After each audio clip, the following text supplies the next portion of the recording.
Ayon kay OG Diaz, gagawin umanong movie ang buhay ni Mami Angelica Yulo ng isang mayamang negosyante na gustong tumulong sa pamilya Yulo. Ang negosyanteng umano ito ay ang tumulong din sa staycation ni Mami Angelica sa Singapore. Kung matatandaan, labis-labis ang pasalamat ni Mami Angelica sa kanyang post matapos ang kanyang naging bakasyon sa umano'y nag-sponsor sa kanya na ayaw magpakilala. Post ni Mami Angelica, "Bye SG, see you Manila in a bit. Thank you to the kind-hearted woman who sponsored our stay in one of a luxurious hotel in SG for 1 week with matching pocket money. Thank you so much, God bless you more." She doesn't want to mention her name. Thank you also to my eldest daughter, my travel buddy and food buddy for sponsoring my airfare ticket. Love you always. Pagpapatuloy pa ng talent manager na si Mama OG ay di umano'y. Napansin umano ng negosyante ang bahay na tinutuluyan ngayon ng pamilya Yulo kung saan kapansin-pansin na siksikan na ang mga ito. Kaya naman nag-offer din umano ng bahay na nagkakahalaga ng 95 million pesos sa pamilya Yulo na kung saan ay pwede umano silang tumira hanggat sa kailan nila gustuhin. Pagpapatuloy pa din ni Mama OG ay di umano'y ang negosyanteng nais tumulong kay Mami Angelica at sa pamilya nito ay mula din umano sa mahirap na buhay. Ngunit mapagmahal umano ito sa pamilya. Samantala, tila nabili na din ang bahay ng pamilya Yulo sa Cavite na kung saan isa din sa dahilan kung bakit nag-away ang mag-inang Angelica Yulo at Carlos Yulo. Dahil sa ipinagawa ni Mami Angelica ang bahay na lang ito para sana maging maayos ang pahingahan ni Carlos kung sakali man umanong wala itong training. Ngunit ikinagalit ito ni Carlos dahil sa hindi umano nagpaalam si Mami Angelica na gagalawin ang kanyang pera. Ayon sa live ni Daddy Yulo, maririnig na nag-uusap ang lola ni Carlos at ang bisita nila at nabanggit na di umano'y inaasikaso na ang title ng bahay sa Cavite dahil sa nabili na nga umano ito at ang nakabili daw nito ay ang may-ari ng Hilton Hotel. Kung pag-uugnayin, ang sinasabi kayang nakabili ng bahay ng pamilya Yulo ay ang may-ari din ng pinagstayhan ni Mami Angelica na hotel sa Singapore. Okay dyan. Doon sa Neveson. Baka mo na nabuhay ko yun. Ano kami? Sabi nga natin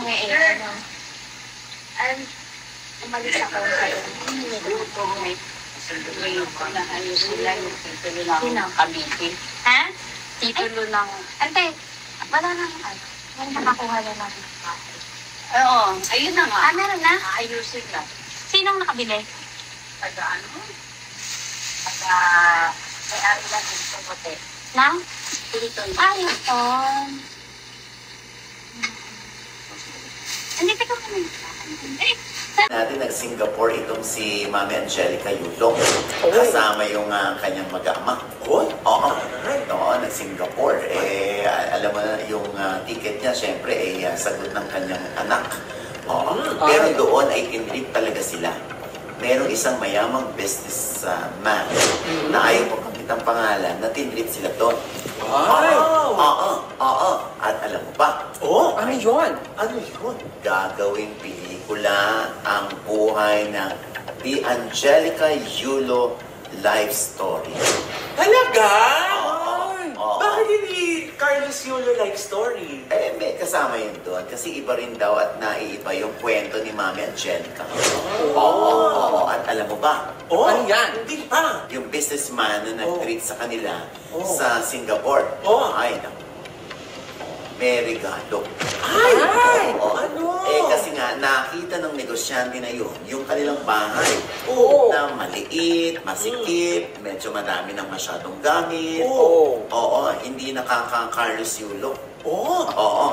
Yung itsura. Eto na, patitirahin ng naturang negosyante ang pamilya sa kanyang isa sa mga bahay. Na worth 95 million pesos. Wow!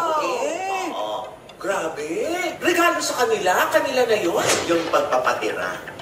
Hindi naman isasalin sa kanila yung titulo. Hindi bigay. Hindi Kumbaga bigay. pag-atira lang. Oo, kung hanggang kailan nila gustong tumira doon, okay lang. Ay, ang taray naman. Kasi nga, yung negosyante, alam mo na, hindi naman siya mayaman yata nung araw. Pero naging mapagmahal sa magulang. Oo, na talagang iniangat ang kabuhayan nung araw. Kaya, syempre, gusto naman niya iangat yung kabuhayan ni Mami Angelica at ng pamilya. Ay, taray. Sana no? Yun na lang ang naging anak ni Mami Angelica, no? Sino? Negosyante. Ay, Tapos diba? yung pagmahal sa magulang. Oo. Hindi naman natin alam kung ano yung talagang sinapit nung mag-iina, kung bakit nagkaganon ang kanilang relasyon. Ay, dun sa set. Ay, hindi ka siya kayo dyan dalawa. Sabi namin, nalilitay namin, oh. Mag-anak po kami. Okay. Ma'am, Ay, gusto ko tumano mo. Tatali mo. saan si Ma'am? Ay. Good morning po. Hello. Dave. Ang tayo na ito. Ay, gusto ko. Gusto ko dito. Tara, Melfi. Ayun po, ayan. Magkakamay kami. Ay, ikaw na mag-asikaran. Oo. Ako na ano yan. Ayun lang dyan kayo. Basta ng birthday ni Ate Esther. Oo, nga. Oo. Sino yung hindi nga. Diba lagi sa tuloy?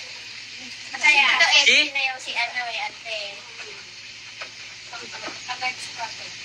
Ano yung Ante? Kumakan si Ate Esther. Oo. Nakarating kami. Oo naman. Kayo lang sina Ate Angie. Hello, keep safe. Morning po sa lahat. Nasa Singapore. Singapore. Diyan ka, ma'am.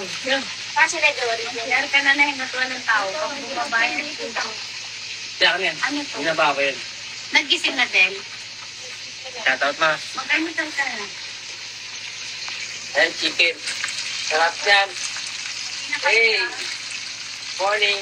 Good morning, Pilipinas.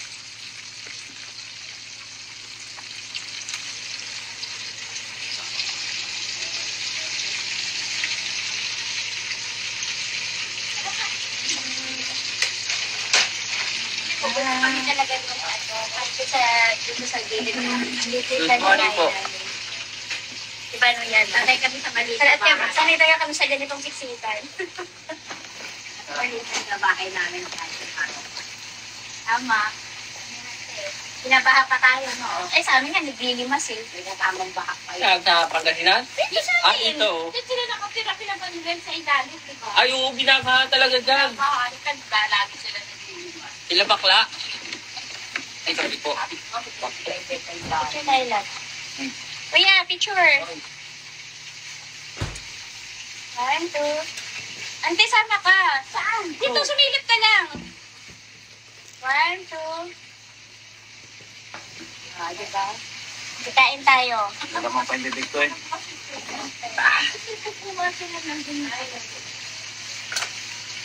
Ang diretso na pasok. Oo, diretso na. Nakaka-23 na kami ni Ate Angel. Wow. Una yung 10. Eh, siyempre, inano eh. Talaga, sabi ko, tsaka walang extender yan. No.